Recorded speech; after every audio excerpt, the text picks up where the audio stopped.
Hello and welcome to Mythmakers. Mythmakers is the podcast for fantasy fans and fantasy creatives, brought to you by the Oxford Centre for Fantasy. My name is Julia Golding. I'm the director of the centre and an author. And today I am joined by special guest Gabriel Schenk. Now, Gabriel, perhaps you could introduce yourself just a little to the listeners. Hi, thank you so much for having me, Julia. My name is Gabriel. I teach online at Signum University, which is an online university specializing in fantasy studies and has an MA in Tolkien studies as well. I did my PhD, or as we call it in Oxford, a DPhil in Arthurian literature at Oxford, specifically at Pembroke College, which is the college where Tolkien was for about 20 years, where he wrote The Hobbit and most of the Lord of the Rings. And I also work for a Japanese charity in my spare time. So I split my time between lots of different things at the moment, and help out with various things as well. I'm based near Oxford, and I love reading fantasy and talking about fantasy. So that's a little taster of the kind of area we'll be covering. But we're talking in the week when you have just hosted the annual Tolkien Lecture. And I think a lot of people listening to this, we're really interested to hear about the existence of this lecture, who your guests in the past have been, and who it was this year. So perhaps we could start by talking a little bit about that. You're on the committee organizing this, are you, and inviting people? Absolutely, yes. So about 10 years ago, back in 2012, my friend and I, who were both doing our PhDs at Oxford at Pembroke College in English, realized that there was nothing in the college to ever say that Tolkien had been there. We found one painting which was actually donated by Tolkien to the college, and that was it. That was the only hint that he'd been there. Meanwhile, there was a Samuel Johnson building, because Samuel Johnson had been there briefly as an undergraduate. There were, various other people commemorated all throughout the college. So it felt like a bit of an oversight, and we wanted to do something to commemorate Tolkien. And back in 2012, it didn't feel like there was a huge amount out there doing that. I think there was a lot of appreciation for Tolkien's work, but not necessarily a sense that academia had caught up with that. Not many people doing PhDs on Tolkien compared to today, I mean, and not many things sort of celebrating his work and by extension celebrating fantasy and science fiction. There's still kind of a bit of a sense that people were sort of looking down on it to some extent. Maybe, I don't know if that was deliberate or not, but we thought we really want to do something to commemorate Tolkien and also to celebrate fantasy and to promote it as a subject that is worth serious study. I studied Arthurian literature, stories about King Arthur, partly because I wanted to study fantasy, but I needed to find a legitimate way in to that topic, which is a bit silly. You should just be able to study what you want to study.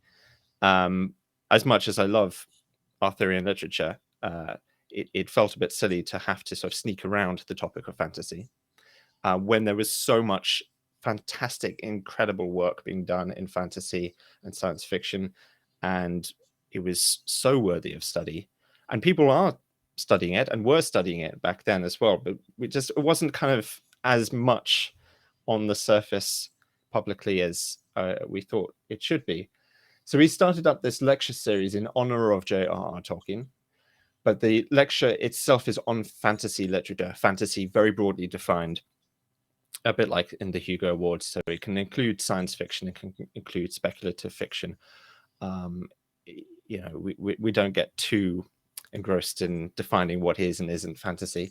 We invite leading professionals, writers, editors, artists in the field of fantasy to talk about their thoughts on the field as broadly as that. So we had Kid Johnson give the first lecture back in 2013, and she's an amazing writer and an academic as well.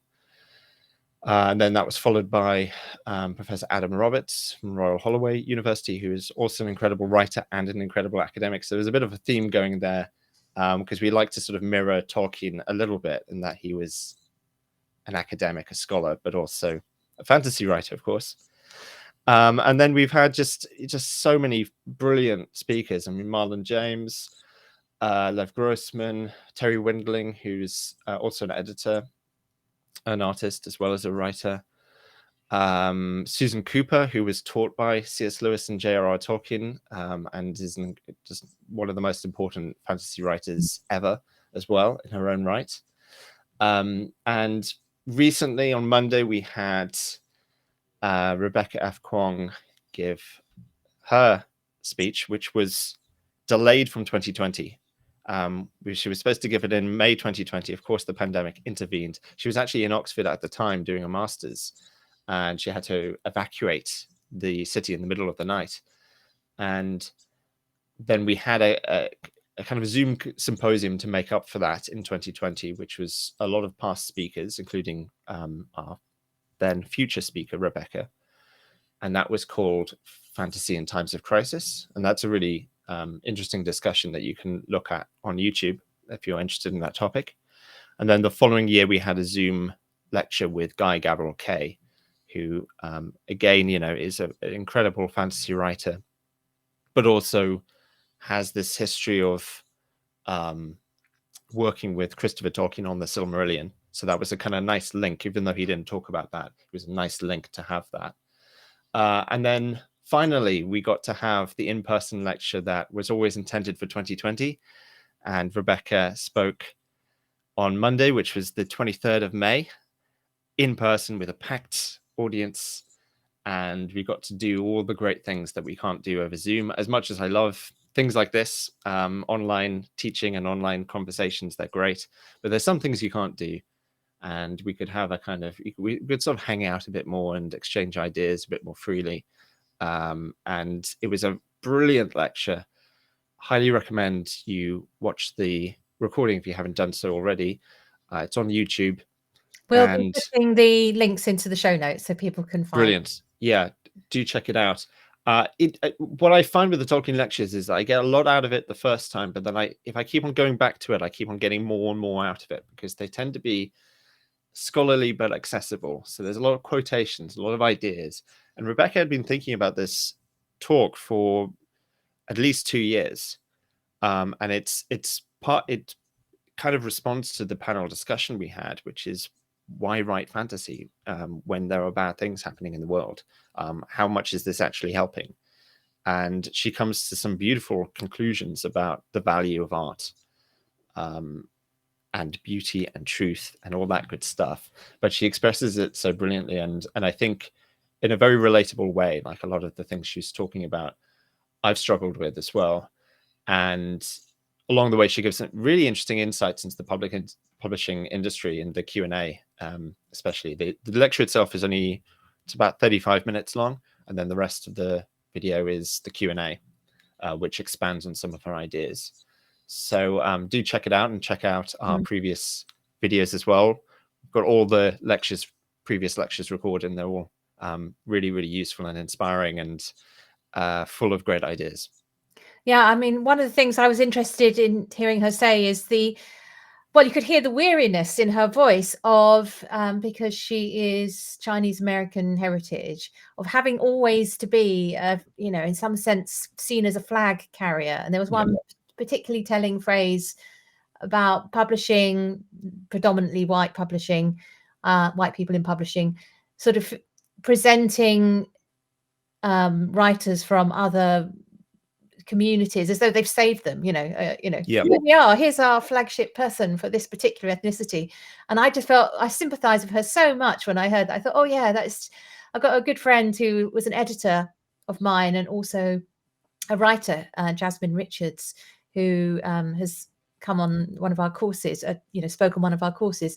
I remember her saying, she's from a Black British person. She said, I want a kid living in Brixton just to be able to write about a dragon egg that they find, not the experience of a Black person living in Brixton who finds a dragon egg, just freeing them up from the responsibility of having to, always feel that they're having to think about identity politics when they just want to tell a story. So I'm looking forward to catching up with the rest of the lecture.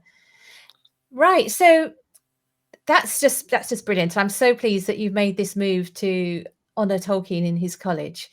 But we're now going to have a quick look at Arthurian literature, because, as you said, when you look at the inheritance of the literature that we've got, even though people have been sniffy till fairly recently about fantasy literature, they've been teaching it for years. Gulliver's Travels, Pilgrim's Progress, Beowulf. You know, it's you can't really move without finding what we would call fantasy literature. And of course, in the heart of that is the Arthurian cycle, the Matter of Britain. So how did you get there, and what are your main Arthurian writers that you follow, as it were? Where's your interest settled in that? Right. Well, I came to Arthur as a child, as a lot of people do.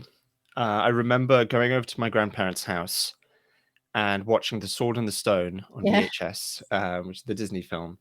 And my grandmother showed it to me, and I loved it. And then I played, as one of King Arthur's knights with my friends afterwards. And then when I did my master's at Durham, I did a fantastic course called Narrative Transpositions, and we read Homer, and we read Malory, and we read various other authors, big, epic volumes. And we read Malory. So Thomas Malory wrote this book called Le Morte d'Arthur in the late 15th century. It was about 1470, and then it was published 1485. And it's an enormous book. In the background somewhere there, but it's about this big. And he collates all these different sources. I always feel like I should back up whenever I talk about King Arthur, just specify he probably wasn't real. Sorry to disappoint. No, don't. But I think the literature is so much more interesting than the reality. If he had been real, he would have been like a kind of Celtic warlord or something. And there's actually some really good fiction written about that setting. So Rosemary Sutcliffe, I think, is the absolute best at that. Sword at Sunset is a beautiful novel, which is kind of like the historical Arthur. But most of what we mean by King Arthur actually is medieval retellings of Arthur. So Geoffrey of Monmouth being pretty much the earliest written down. So I'm terrible with dates off the top of my head, but we're talking about kind of 11th to 12th century, that sort of time. And then 13th century, French writers come in, and Welsh writers in the collection known as the Mabinogion, French writers such as Chrétien de Troyes, Marie de France. And they kind of create more of a kind of romantic, chivalrous, exciting, adventurous Arthur, a bit more with more of what we might recognize as fantasy elements as well. And then Malory sort of collates a lot of these sources together, puts them all into this enormous book, Le Morte d'Arthur, which I read during my master's. And it was, it's a big book. It's 600, 700 pages. But I loved it. I think a lot of people with Malory discover, to their surprise, that it's not dry. It feels very real. The characters feel real. There's a lot of lists in it. There's a lot of kind of the results of tournaments and things like that. So there are bits you can sort of skim read.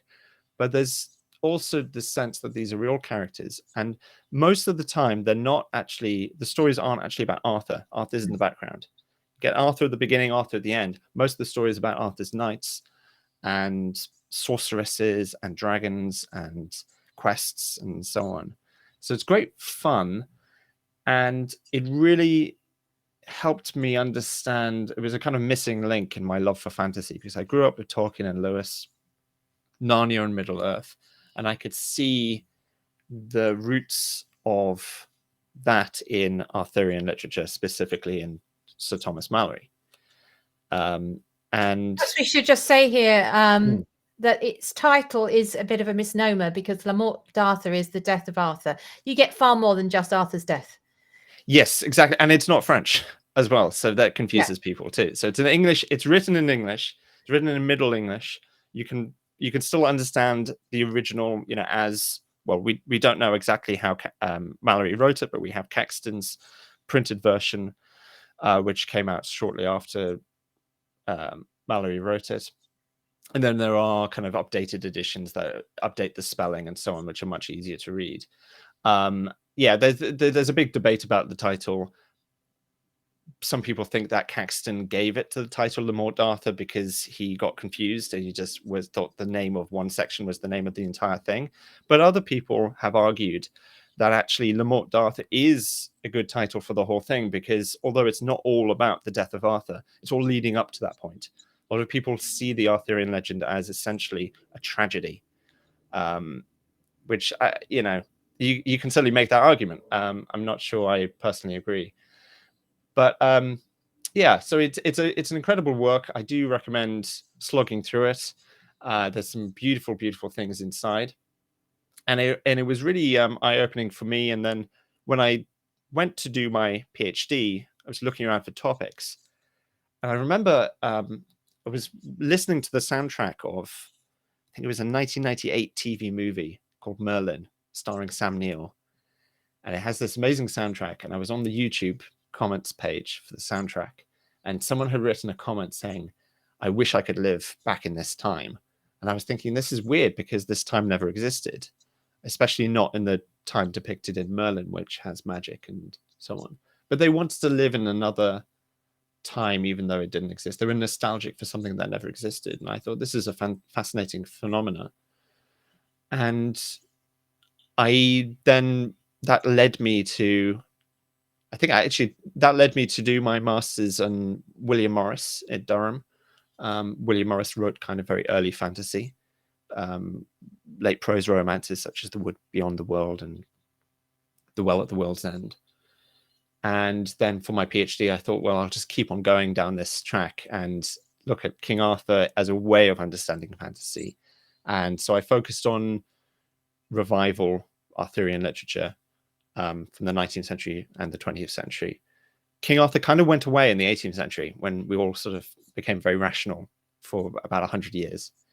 And then he was republished. Le Morte d'Arthur was republished in 1816 in 2 new editions. And there was about a 186-year hiatus when you couldn't get a new copy of Le Morte d'Arthur.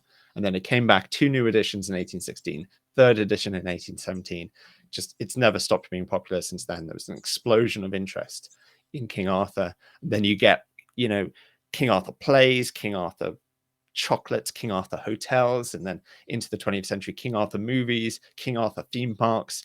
It's just everything goes kind of crazy King Arthur. So it's a really fascinating period to study. And that's what I focused on in my PhD research. And I've just finished giving a course at Signum University called The Return of King Arthur, which is about this period as well. Why did Arthur come back? What does it mean for Arthur to come back? Because essentially he always comes back. Every new edition, every new retelling is a return. And every time the Arthurian story is told, it's told differently. So you won't hear me saying, this is the story. There is no single story.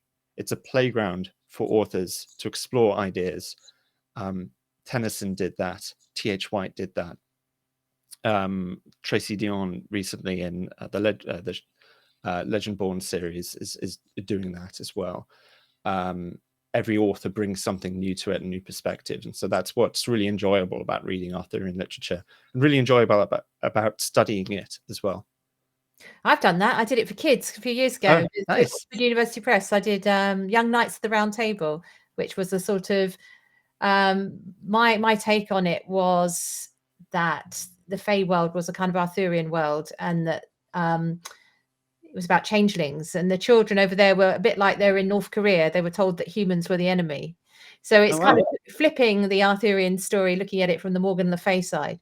Anyway, why do you think Shakespeare didn't write, the Tale of King Arthur? Because they obviously had the Spencer Fairy Queen at the time, which was like a huge book in his own era, but there was never the play. Yeah, I mean, unless he wrote it and it's lost. I mean, for a long time, the birth of Merlin. That would be a great story. There's a novel called The Tragedy of Arthur, which is about that, about the idea that he did write a play and it was rediscovered. And then I've forgotten who the author is, but it's quite a good novel. And at the end, the author has reconstructed the entire play. Obviously made it up, but if you want to read what a Shakespeare play about King Arthur would look like, you can read The Tragedy of Arthur. But yeah, it's a really good question, because Shakespeare drew on a lot of folklore and history as well. I mean, King Lear is, maybe his closest equivalent. I mean, John Milton also didn't write about Arthur. He thought about it, and ended up writing Paradise Lost instead. I think with Shakespeare, he was writing enough other stuff. He was quite busy, so he just didn't get around to it. He may have felt it had already been done. I mean, he would have had the Fairy Queen, but he would have had access to Le Morte d'Arthur as well, I should think. And Le Morte d'Arthur is quite Catholic. There's quite a lot of masses in this. So there's a lot about the Holy Grail, which is the cup that Christ used. So maybe he didn't want to go down that route. He does mention Arthur a few times. There's about 2 or 3 mentions of Arthur and about 2 mentions of Merlin. Falstaff is a character who appears in a few of Shakespeare's plays, mentions Arthur. So, Shakespeare was definitely aware of him. But I think there's a lot of plays from that period about Arthur that were lost. A lot of plays, full stop, that were lost. And there's some really interesting work being done. I went to a talk recently by D. Phil at Jesus College, Oxford, who was working on early modern Arthurian plays. And sometimes we only have the titles. So there's a whole kind of world in that era that we don't know about. But it's a fascinating question to think. Why didn't Shakespeare write about it? So it skips a couple of the big ones, like Shakespeare and Milton, in a considerable way. But the one that I land on next is Tennyson. Have I missed anybody out before that? Not really, I don't think. Okay, that's good, because otherwise I'll sue Cambridge and Oxford for my education. Right. Okay, so I'm okay. So in Tennyson, you've got a poetic approach to Arthur with Idylls of the King. Mm-hmm. And that comes along with a whole craze for Arthurian names. If you just look at the names of, particularly for women, just the whole, Elaine and all of this, suddenly this is a really common name people are using. It was obviously a real craze in Victorian society. So what's your feelings you mentioned you went to William Morris, but what do you think about the Tennyson poetry? I love Tennyson. I adore Tennyson. Idylls of the King, or Idylls of the King, depending on how you said, is not everyone loves it. Some people have some issues with some of the idylls, such as Guinevere. And just to explain, they're 12 kind of separate narrative poems that are written in blank verse. So they're quite easy to read for poetry. It's not rhyming. It's just kind of a flowing story. And the idols vary a lot. So some of them are kind of intimate, sort of domestic dramas, kind of one-to-one, like Merlin and Nimue. Some of them are kind of more like epics, the coming of Arthur, the passing of Arthur. Some are almost like fairy tales. There's elements in the passing of Arthur that is like a fairy tale, with the repetition of the Excalibur going into the lake and so on. So even within, go in 3 times. Yeah, exactly, 3 times, and the number 9 turns up a lot in the text as well. So even within a single section, there's a lot of variety, which I think makes them fascinating. Incredibly beautiful, I think, incredibly beautiful verse. And I think he really captures the spiritual side of the legend as well. And it was interesting teaching Tennyson recently at Signum, because some people really were very moved by Tennyson, by Idylls of the King and the religious elements. Some people were a bit more turned off by that. So there's something in Arthurian literature for everyone. If you've read a bit of Arthurian literature and you think that's not for me, just find something else, because it was interesting hearing you talk about your story. You can take so many different approaches to it. You can take so many different angles. And I think one thing that I want to remind people about Tennyson is that he was kind of radical for his time, because he became poet laureate and is quoted and studied in school. He becomes this establishment figure, but he was taking a big, bold risk writing about Arthur, and he was very anxious about that. It took him a long time to write Idylls of the King. It was really his life's work. He wrote the first lines when he was in his early 20s, and he was working up on it still up to his deathbed in his late 80s, I think. So it was a great labor of love for him. And the first thing he published was a kind of framing device for what would later become The Passing of Arthur. And the framing device is that someone found this poem and the author had burnt all the other parts of it because it wasn't good enough. Because why should man remodel models? Why go back to the past? You know, we can't bring back the past, so why should we even try? And this is Tennyson's sort of anxiety about what am I even doing? Why I should be writing about contemporary things? Why am I writing about someone who probably never even existed? But I'm glad he did persevere with that, because then that becomes a standard thing. No one's going to say, why are you writing about King Arthur anymore, because of the work that he did. But it's worth remembering that that was bold and radical at its time, to sort of establish that and help establish what later becomes the fantasy genre as well. So we had a podcast devoted to William Morris with Dr. Ingrid Hansen, who's an expert on Morris. And we were talking in that about the defense of Guinevere, which is obviously a really fascinating development of the Arthurian themes, which William Morris ushers in. But we should also mention that William Morris, with his connection to the arts and craft movement and the pre-Raphaelite movement, kind of they're all part of the same movement, really, very much gives us the iconography, which we can all summon up. If I just say, think of a Arthurian lady, you're immediately thinking of those, you know, drop-waisted gowns and the, you know, thick hair, light hair, yeah, all of that. The look is very much a pre-Raphaelite look, which is still carried over to understandings of fantasy now. So we've touched on William Morris. I think he also did an edition of Morte Arthur, didn't he, with fantastic from the, or at least he's done some prints, Arthurian prints, woodcut. Yeah, possibly from the Kelmscott publishers. I'm not sure I've seen that actually. But there's I mean, Aubrey Beardsley has did prints which are kind of quite similar. I mean, they're Art Nouveau rather than pre-Raphaelite, but they're sort of quite arresting as well. And I think Morris certainly did prints for some of his Arthurian poems. Okay, so maybe that's what I'm thinking of then. Yeah, I'm not. If you haven't heard of it, then I'm probably wrong. So then moving on into the 20th century, also on these podcasts, we've spent a couple of times we've thought about Charles Williams, who of course writes his extraordinary Arthurian poems centered around Taliesin the Bard figure. But before we get to Charles Williams, who's writing in the 1930s, is there anybody else who bridges us in the Edwardian period, carrying the Arthurian flame forwards?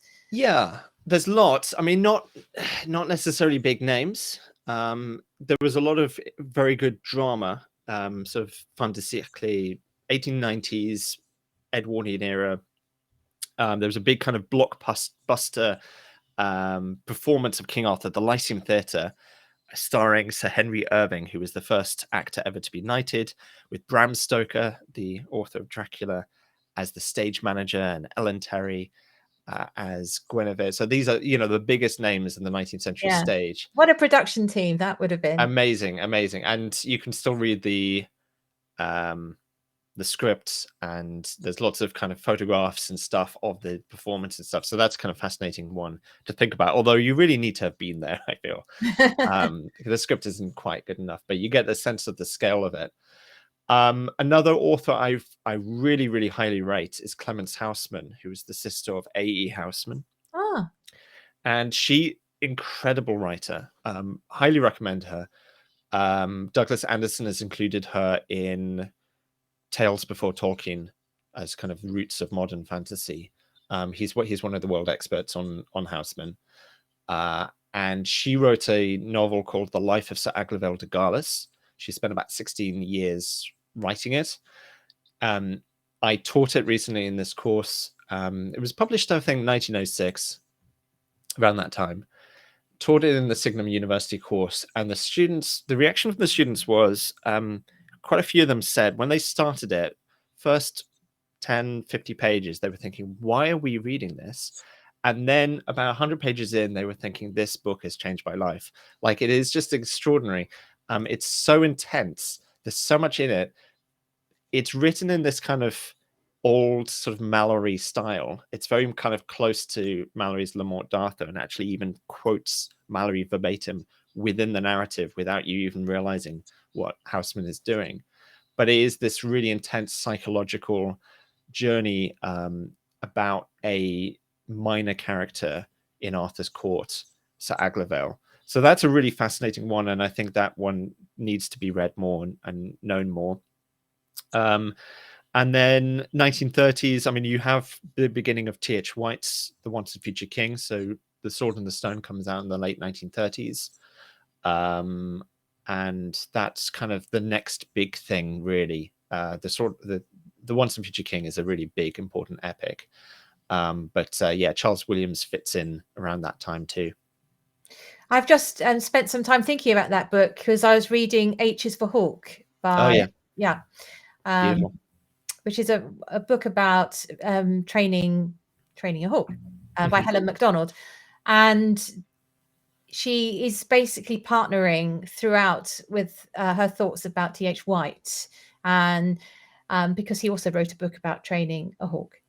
And it was particularly interesting to read her take on the bits when Walt, the boy who becomes the Once and Future King, is turned into animals, and how this is a very good companion piece. If you're thinking of how do I get into the Once and Future King, I would imagine this is a very good way of approaching it, because it picks out themes about the way that Arthur is used to reflect on contemporary issues that everybody has, and his identity issues for T.H. White.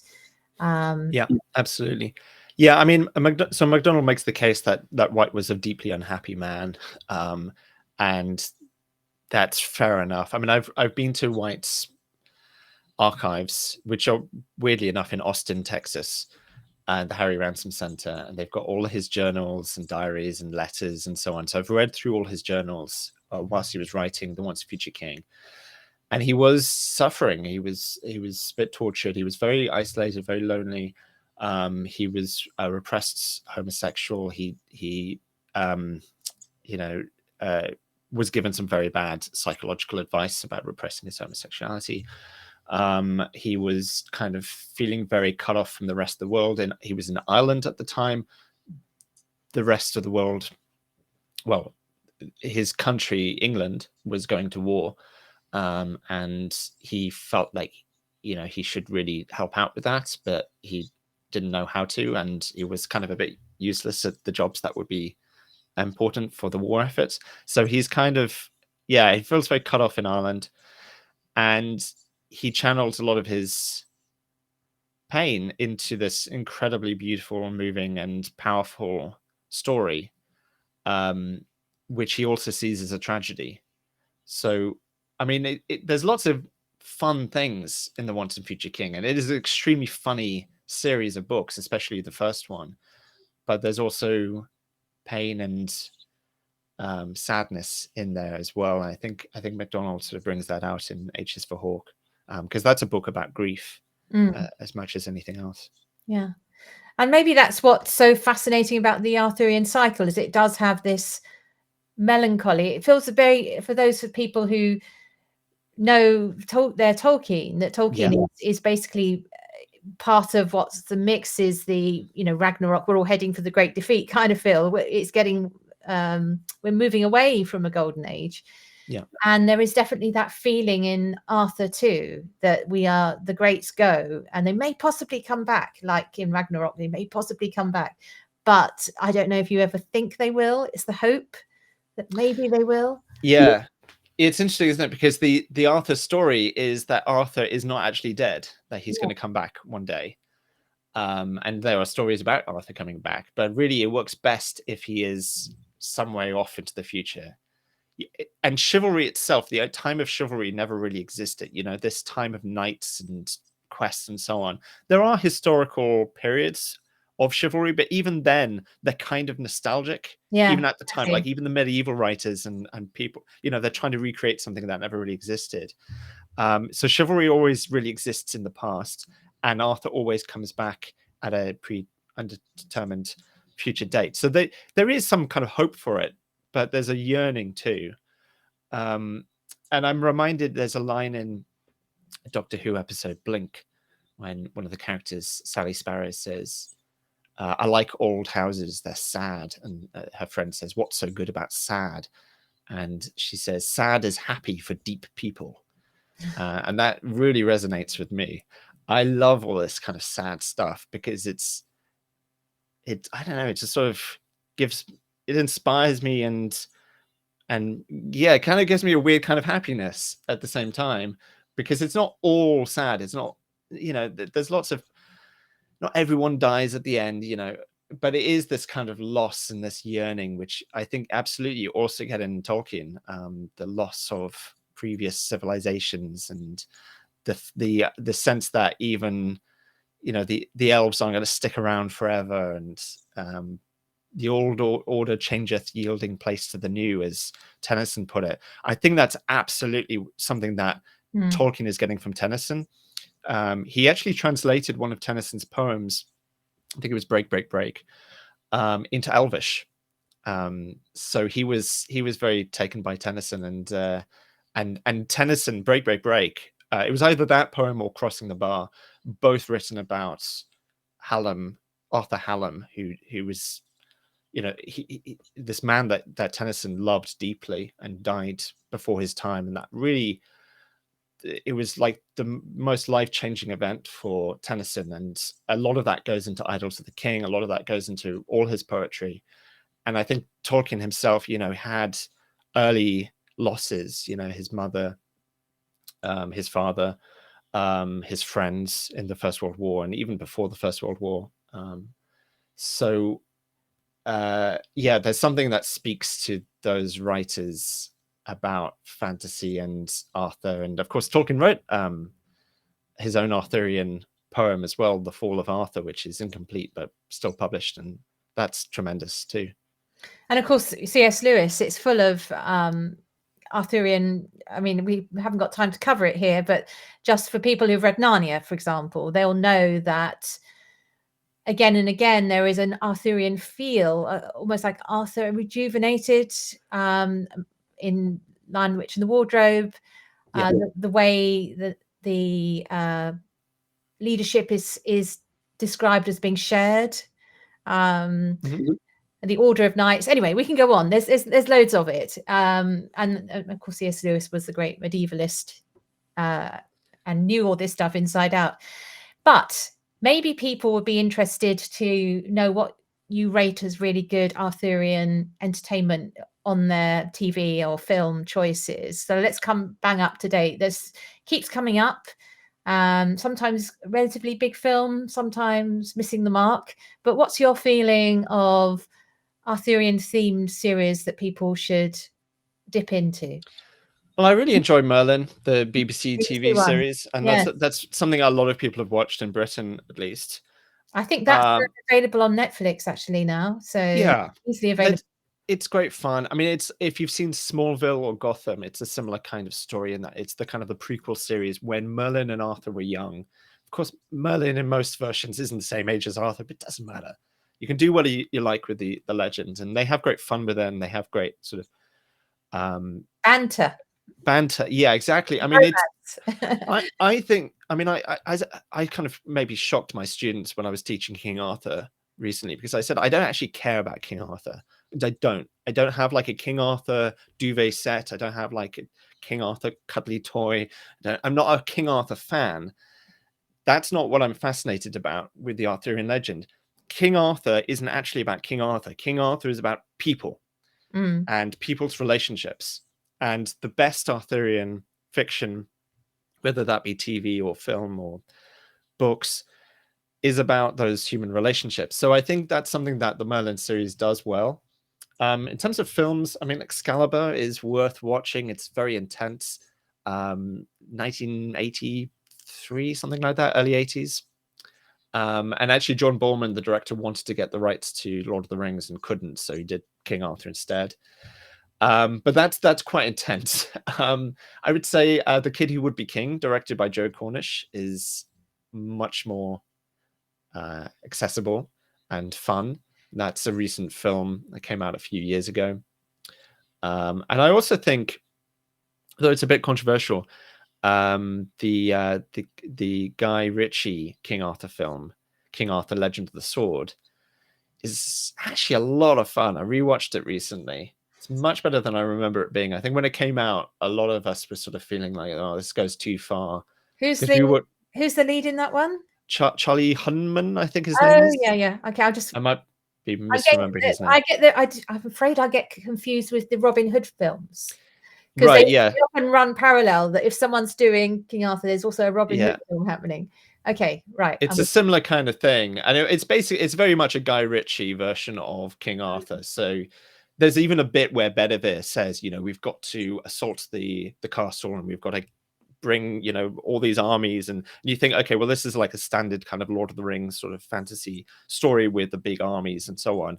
And then King Arthur, played by Charlie Hunman, says, no, what we've got to do is get a couple of diamond geezers and we'll go and do a heist. Yes. And that's what they do. So it's like it almost goes that way, the standard route. And then it's actually a very different kind of story. And it's just great fun. And it's great, love costumes. Don't analyze it too much.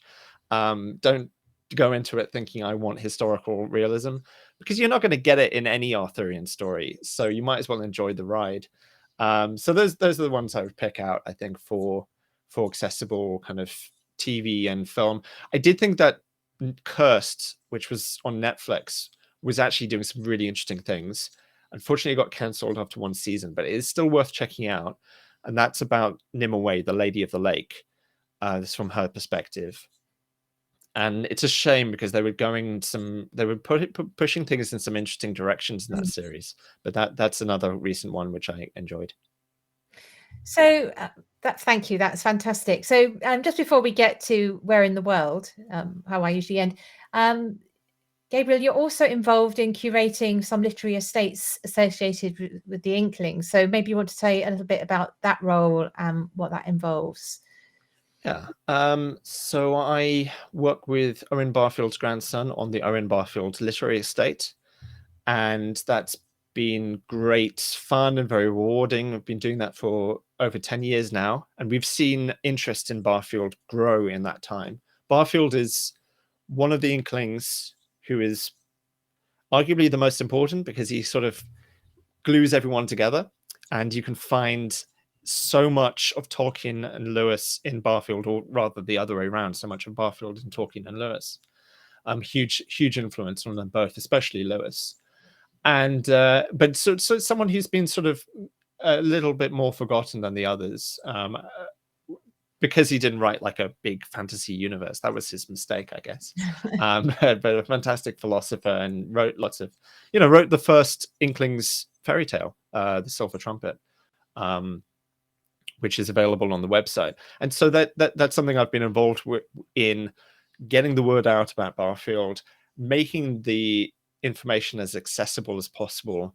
Because Tolkien and Lewis are so big, the literary estates have to be a bit more closed off and protective. Whereas with Barfield, we're bringing everyone in. We're putting up, there's lots of text that you can just read for free on the website. There's fantastic Facebook discussion board. There's YouTube videos. Barfield has a reputation of being quite difficult to understand, and it is proper deep philosophy that he's writing about, but it's actually very accessible once you get your head around it. And especially if you're not Christian, that you will find lots in Barfield, because I think some people feel like they're missing stuff out, especially in Lewis, if they're not Christian, because Christianity is so central to Lewis, and to a lesser extent to Tolkien. Whereas Barfield is kind of writing for everyone, and a much kind of broader approach. And the brilliant novel to read actually is Piranesi by Susanna Clarke, which I adored. And that is laced with Barfieldian philosophy, and she was inspired by Barfield to write it, and she mentions Barfield by name at one point. That kind of central idea is extremely Barfieldian, and it's also really important to fantasy. So if you're interested in the study of fantasy, you have to read Barfield, you have to engage with Barfield, and that's been really fun thing that I've been involved in with the Barfield Literary Estate. Brilliant, thank you. Okay, so right, down to the final question, which is where in all the fantasy world is best? And in your honor, because we've been talking about Arthur, I'm going to ask where in all the fantasy worlds is the best place to find an enchanted sword? Now, obviously, perhaps we could just put aside Excalibur because it might be like the winner just because it's the most famous enchanted sword. So we'll all just do a sort of nod to Excalibur. But in other books you've read, what enchanted sword has taken your fancy? Well, I mean, the first thing to explain is that Excalibur and the Sword and the Stone are separate, usually. I mean, sometimes they're combined because it makes more sense. But Excalibur comes from the Lady of the Lake, and it's an important sword. Although in Mallory, it's not actually the sword that's important; it's the scabbard. The scabbard is the enchanted part, which means that you won't die, you won't lose any blood as long as you've got the scabbard. The Sword of the Stone is just a sword that just proves that Arthur is the rightful king. So, but the sword itself isn't actually important. So if we assume that Excalibur is the sword from the lake, and we're nodding at that, but not going into detail, I would still say that enchanted lakes are good sources for swords. I mean, in the real world, people do drop swords and they get washed up on the shoreline, and there are stories of children finding swords, and the story becomes the new King Arthur, and why not? But yeah, the sword in the stone would be another place to find good swords, especially if you can pull it out. There's some great stories. There's a short story by Jane Yolen written in the 1980s, and there's a short story written in the 1910s, Thomas Wood Stevens, about people pulling the sword out of the stone using their initiative, using science to freeze the metal or to lubricate the metal in order to pull it out, and then becoming the rightful owner of Excalibur, or sorry, the Sword and the Stone, using their ingenuity. So I quite like that. So if you do find a sword in a stone and you can't pull it out because you're not the rightful, you don't have the right lineage, rewrite the story, rebel against the story, and say it's actually about your ingenuity that gives you the right to be the ruler, and find another way of pulling the sword out of the stone. But the only other place I can think of where you might find an enchanted sword would be in a castle, usually with some kind of ritual ceremony involved. Maybe a procession that comes out with the Holy Grail, and then there's a sword there. Quite often there's the Spear of Longinus as well, the Spear of Destiny. If anyone ever, or if you ever get a vision of a sword, seek that out. It will lead you to a castle. You'll probably have to pass some kind of test. Maybe it's a riddle, maybe it's a morality test. But if you can pass that test and gain the sword, then it will be a great boon to you, and you can, it will serve you well. I thought of 3 which don't fit that category. So obviously, let's do a nod to Sting, Bilbo's sword, because it's an early warning system. Excellent use for a sword. Shines blue, get worried. Excellent idea.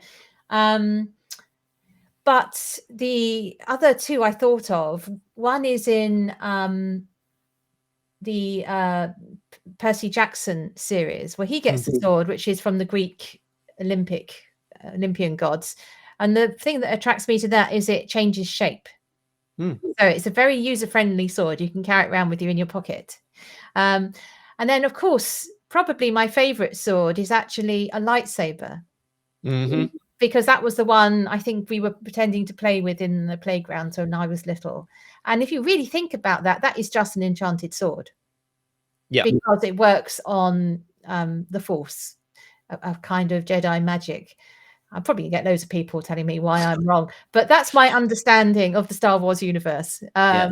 So I think that up there with Excalibur these days is the lightsaber. It's an instantly recognizable form of enchanted sword. So that's my favorite. Yeah, absolutely. And both Frodo and Luke gain their swords from inheritance. This is passed down to them from their relatives, and so that's a nice thing as well. And that's the thing about a sword; it lasts practically forever. I mean, you can still find swords buried in the ground, so it represents great continuity.